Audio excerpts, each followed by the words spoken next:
Hello and welcome to Northumbrian Water Scientific Services. This is the third in a series of short videos designed to provide you with guidance on good sampling technique. In this third video we're going to take a look at the sampling equipment that you'll need to take potable water samples.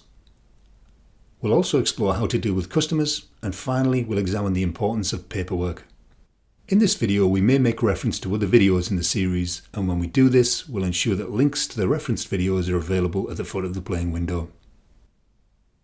In this video we have three specific learning objectives that we'd like you to achieve. Firstly, we'd like you to become familiar with the equipment that you'll need to take potable water samples. Secondly, we'd like you to understand how best to approach customers when taking samples. And finally, we'd like you to be clear on the correct use of paperwork, such as appropriate bottle labels and sample submission forms. First, let's investigate the equipment that you're going to need to take potable water samples. You will need suitable sample bottles, bottle labels, a bottle list from your laboratory that details bottle types, filling instructions and safety hazards of any preservatives used, a sampler's run sheet or work list that details the sample points and which bottles should be filled at each point, a sample submission sheet that will be submitted to the laboratory along with the samples, a digital counter such as the stopwatch function on your mobile phone, a chlorine measurement kit, and this could be one of the newer digital kits or it could be one of the older comparator style kits. You'll also need hand sanitizer gel and tap disinfection products, which will most likely include microbicidal sprays such as a hypochlorite solution, microbicidal wipes, and a small stiff bristle brush. It's also prudent to have a spill kit in case you spill any chemicals. As a minimum, this spill kit should include latex gloves, paper roll and a leak-proof container such as a Ziploc plastic bag so that contaminated items can be safely contained and removed from the customer's property. Clearly, you'll also need a sampling box to transport all of these sampling materials, and crucially, you'll require some personal protective equipment including safety glasses and the aforementioned latex gloves. Please ensure that you're familiar with the safety hazards of all preservatives in the bottles supplied by your laboratory. These materials may include concentrated oxidizing agents such as acids. Also ensure that you are familiar with the hazards associated with your disinfection solutions such as hypochlorite. Hypochlorite is a very strong alkali and it can be particularly damaging to the eyes. So please always wear safety glasses when handling these materials. Now that you have all of the required equipment, you're ready to visit the sampling site and to take your first samples.